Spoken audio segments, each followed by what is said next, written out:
네, 오늘 함께해 주실 전문가분 소개해드리겠습니다. 오늘 JYP홀딩스의 박성규 대표님과 함께합니다. 대표님 안녕하세요. 네, 안녕하십니까. JYP홀딩스의 박성규입니다. 네, 오늘 박성규 대표님과 함께 다양한 부동산 정보 전해드릴 텐데요. 자, 이제 정말 연말입니다. 또 크리스마스, 메리 크리스마스, 해피 뉴 이어 해야 되는데 이 부동산 투자하시는 분들은 마냥 즐겁지만은 또 못할 것 같다라는 생각이 듭니다. 자, 계속해서 고강도 대책 나오고 있습니다. 또 12.16 부동산 대책이 발표된 이후로 계속 시장을 좀 조이는 분위기가 이어지고 있는데요. 자, 이럴 때일수록 적을 알고 나를 알면 백전백승이다라는 마음으로 좀 이 대책을 조금 더 꼼꼼하게 훑어보고 또 나에게 어떻게 대응을 해야 되는지 좀 살펴보는 시간 가져보는 것도 좋을 것 같습니다. 자, 그래서 오늘 이슈 시그널 시간에는 이 내용에 대해서 조금 더 꼼꼼하게 체크해볼까 하는데요. 자, 대표님 자세히 전해주시죠. 네, 앵커님 얘기하셨지만 있어도 고민이고요. 없어도 고민인 시기입니다. 네. 자, 오늘은 2020년도에 달라지는 부동산 제도와 세법에 대해서 좀 알아볼 텐데요. 자, 먼저 준비한 이슈 시그널 영상부터 만나보시겠습니다.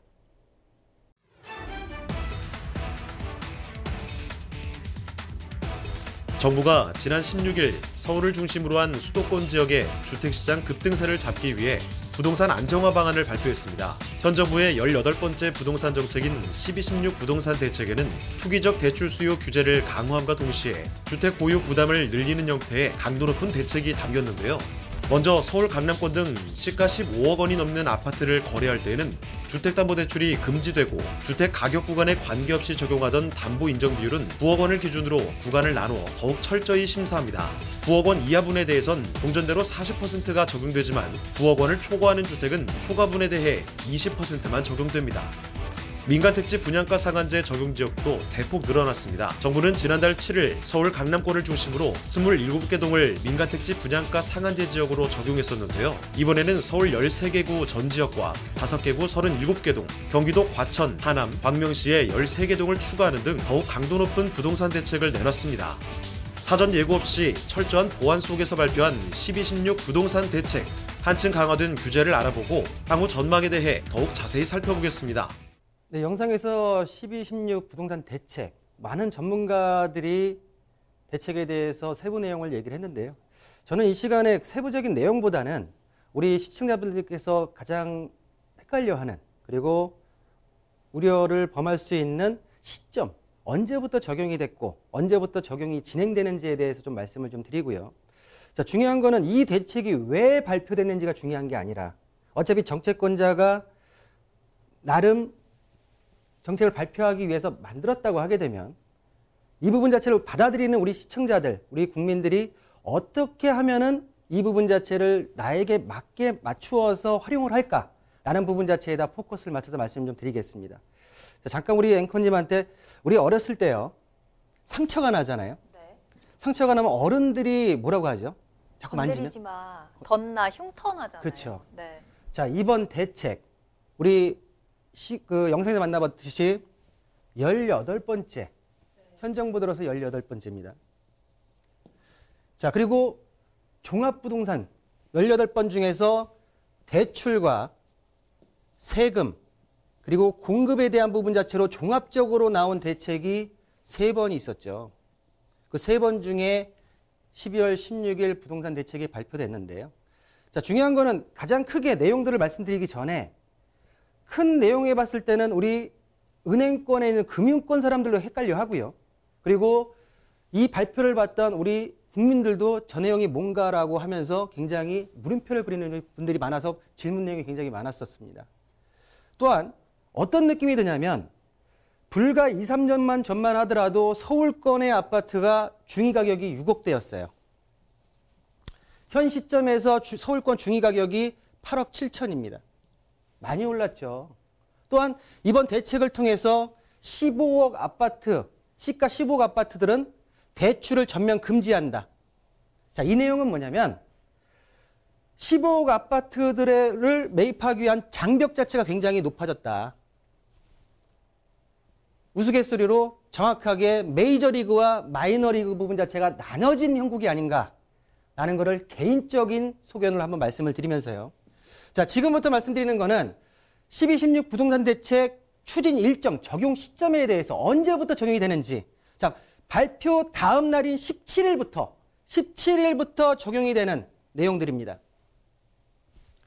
자, 보시는 대로 초고가 아파트 15억 시가가 넘는 아파트들에 대해서는 전면 주택담보 금지에 대한 부분 자체가 시행이 됐고요. 자, 발표된 지 다음 날 바로 헌법위원회에 대한 부분 자체가 소과제가 됐습니다. 한번 지켜봐야 될 내용이라 생각이 들고요. 자, 두 번째로 보시게 되면 일시적 2주택 양도세 비과세 요건에 대한 전입 요건. 기존에는 일시적 2주택 같은 경우에는 조정 대상 지역 같은 경우에는 2년 이내에 2년 거주 부분 자체를 간다고 하게 되면 전 주택에 대해서 비과세 혜택을 줬지만 향후 앞으로는 1년 이내에 전입하고 1년 이내에 처분을 해야지 비과세 혜택을 주겠다 해서 전입 요건과 처분 요건 자체를 강화를 시켰고요. 또한 임대등록주택에 관한 양도세 비과세 요건 같은 경우에도 거주 요건이 추가됐다라고 말씀 좀 드리겠습니다. 자, 다만 조정 대상 지역 내 다주택자에 대한 양도세가 중과되다 보니까 일시적으로 17일부터 2020년 6월 30일까지 양도분에 대해서는 한시적으로 양도세를 중과를 배제시키겠다 얘기했지만 어떤 집을 대상으로 삼았냐면 10년 이상 보유한 물건 자체가 그다지 많이 나오지 않지 않을까 예상이 들고요. 자, 말씀하신 대로 우리 민간택지 분양가 상한제 적용 지역이 확대됐죠. 세미나 시간에도 많이 말씀드렸는데 자, 보시는 대로 서울권 13개구 그리고 경기 과천, 광명, 하남 그리고 정비구역에 들어가 있는 37개 동이 확대가 돼서 2019년 10월 17일 날짜로 다 적용이 되었다. 이 모든 대책들은 2019년도 12월 17일부로 모두가 시행되었다라고 좀 말씀 좀 드리고요. 자, 보시는데 대출 규제에 있어서 은행권에서도 헷갈리고 하다 보니까 일단 날짜를 좀 밀어놨죠. 바로 다음 날이 아니라 12월 23일부로 시행이 들어갑니다.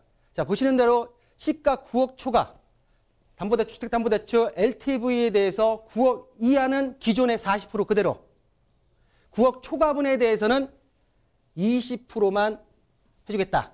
예를 들어서 15억짜리 15억 이상 부분 자체 초과되는 부분 자체는 아예 대출이 금지되지만 15억 같은 경우에는 기존에 6억 원의 대출을 받아서 있던 거를 23일부터는 15억에 대해서 9억까지는 40% 그리고 9억이 넘어선 초과분에 대해서 6억에 대해서는 20%이기 때문에 4억 8천 대출을 1억 2천에 대한 부분 자체를 추가적으로 받지 못하는 법 자체가 시행이 되었다라고 좀 말씀 좀 드리겠고요. 자, DSR 관리가 강화되었고요. 보신 대로 주택담보대출의 실효성 요건을 강화시켰고 그리고 사업자 대출에 대한 관리 강화, 주택 임대업 개인사업 RTI까지 강화시키는 법 자체가 시행되었다라고 좀 말씀을 드리겠습니다. 이 부분은 2019년도 12월 23일부터 추진이 적용 시점이다라고 다시 한번 말씀드리겠습니다. 자, 그리고 마지막으로 1216 부동산 대책의 추진 일정 마지막 부분 자체로 좀 말씀드리겠는데요. 자, 전세자금 대출 후 신규 주택 매입 제한에 대해서는 2020년도 1월부터 적용 시점이 들어가고요. 자, 종합부동산세 같은 경우에도 요율 자체가 올라갔죠. 보시는 대로 2020년도 납부분부터 본 종합부동산세에 상향된 세율을 적용받는다라고 말씀 좀 드리겠고요. 자, 1세대 1주택자 장특공제, 장기 특별 공제에 대한 부분 자체가 거주기간이 요건 자체가 추가되었는데요.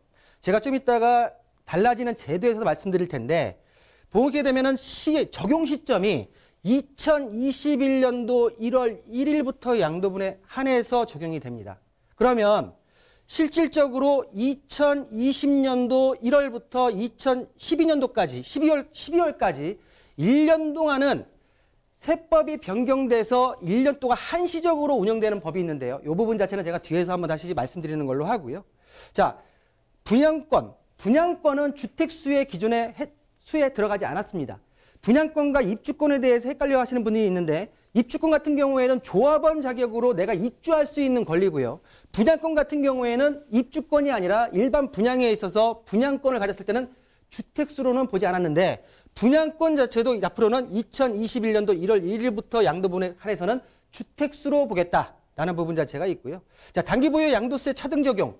기존에는 주택 외와 주택에 대해서 단기 보유에 대한 양도세 부분 자체가 상이했는데 앞으로 2021년도 1월 1일부터 양도분부터는 주택 외 부분 자체와 동일하게 1년 이내는 50%, 2년 이내는 40%, 2년 이상 부분 자체는 기본세율로 가겠다라는 부분 자체를 통일화시켰다라는 부분 자체로 정리를 해드릴 수 있는데 이 내용을 보시게 되면 요거는 2020년도 1월부터 그리고 2021년도 1월부터 시작되는 내용들이라 하고 정리를 하시면 될 것 같고요.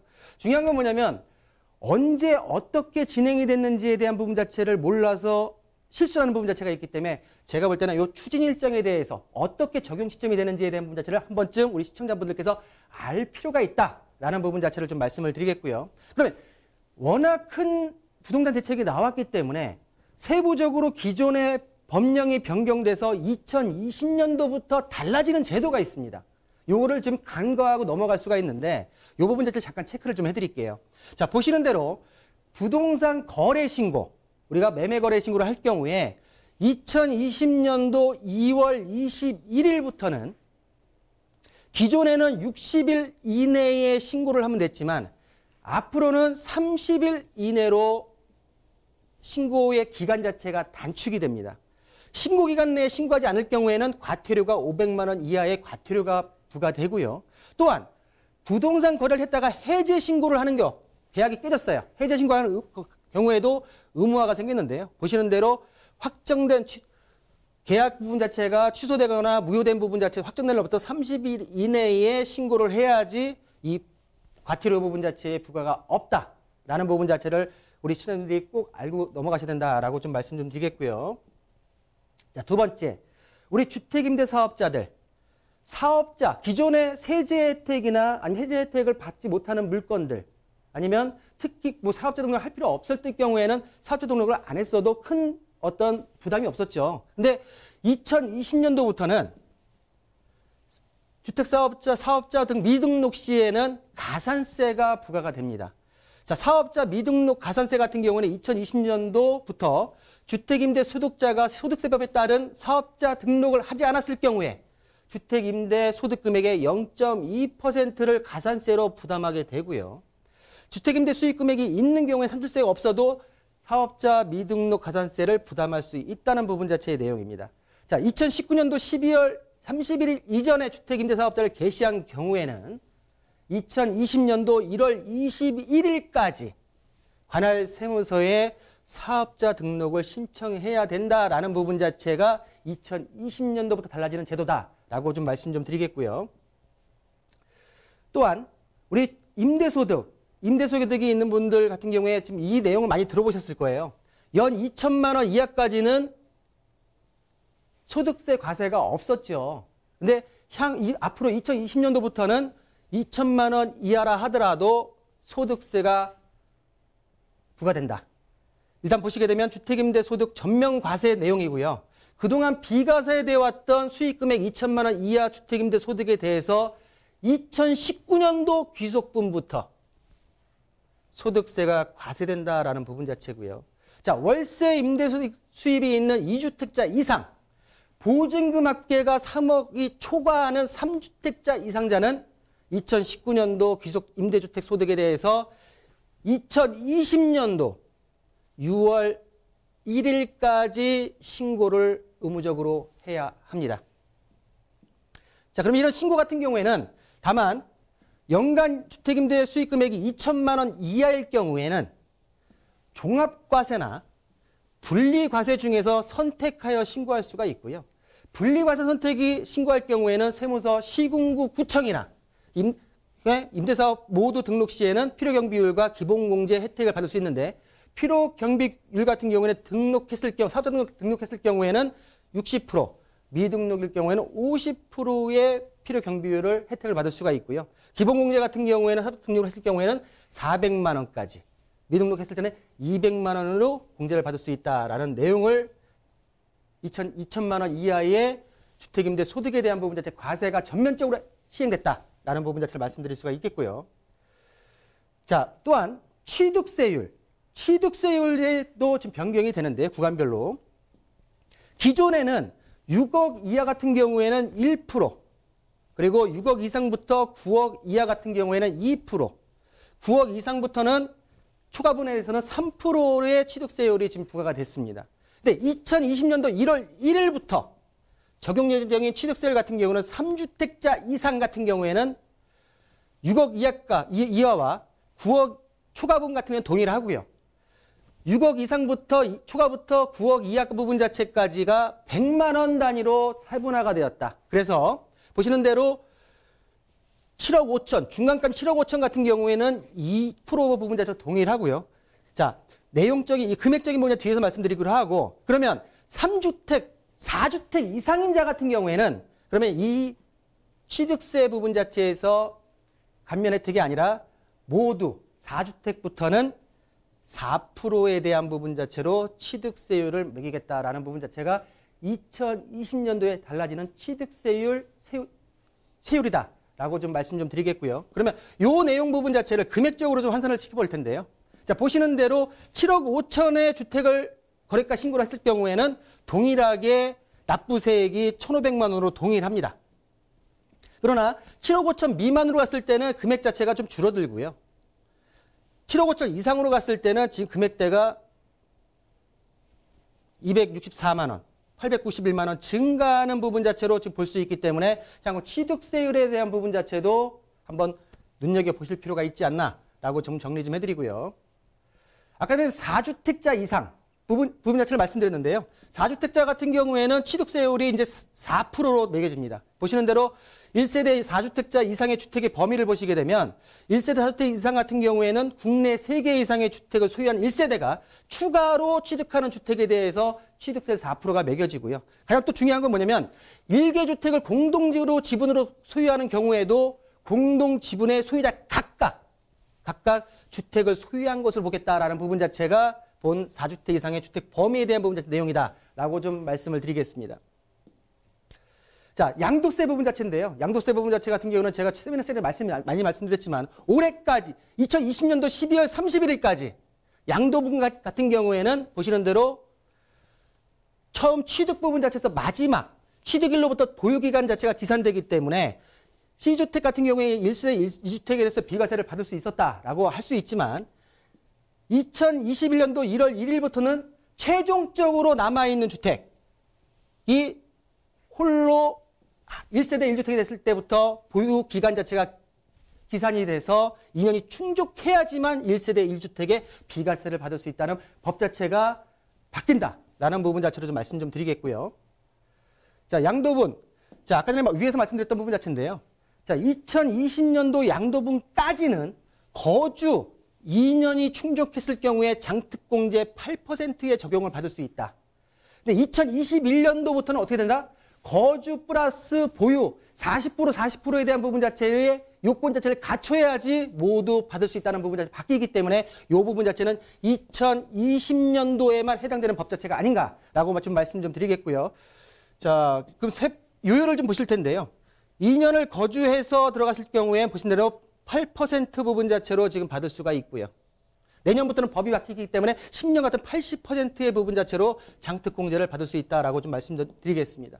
자, 그러면 계산을 했을 때 우리가 세법으로 2020년도에 고가 1세대 1주택의 양도 시기와 거주 요건에 따른 납부 세액을 좀 볼 텐데요. 자, 보시는 대로 양도가액은 15억이고요. 취득가액은 7억입니다. 양도 차익 같은 경우에는 8억 원이고요. 9억과 9억 초과분에 대한 부분 자체도 고가 주택의 양도 차익 부분 자체가 3억 2천이 나오고요. 3억 2천에 대해서 올해까지 2020년도까지 80% 거주를 했을 경우에는 보시는 대로 80%의 2억 5천 6백만 원의 부분 자체를 특별 장특공에 대한 공제를 받을 수 있는데 거주 부분 자체가 안 됐을 경우에 6,400만 원. 결론적으로 산출세액 같은 경우에는 954만 원, 7,693만 원으로서 거의 6천만 원 정도의 차이가 나기 때문에 이 부분 자체는 꼭 올해 2020년도에 주택을 양도하시는 부분 자체 같은 경우에는 이 부분 자체를 꼭 챙겨볼 필요가 있다라고 정리를 해드리면서요. 많은 대책이 나왔고 많은 정책들에 의해서 부동산이 좌지우지되고 있습니다. 그러나 뭐냐면 우리 시청자분들이 기존의 어떤 학습 효과에 따라서 규제책이 나오면 집값이 오를 것이다. 부양책이 나오게 되면 집값이 떨어질 것이라는 부분 자체를 인지하시는 분들이 너무나 많습니다. 아까 처음에 말씀드렸듯이 덧나게 건드려서 집값을 올리기보다는 확실하고 저항이 있을지 모르겠지만 정확하게 우리 서민들이 납득할 수 있고 이해할 수 있는 정책으로 한 번에 탈바꿈이 되지 않는 이상 이 올라가는 집값 공급 지역 특별 지역 부분 올라가는 지역들에 있어서의 어떤 집값 상승 자체를 막기가 그다지 쉽지 않다라는 보이고요.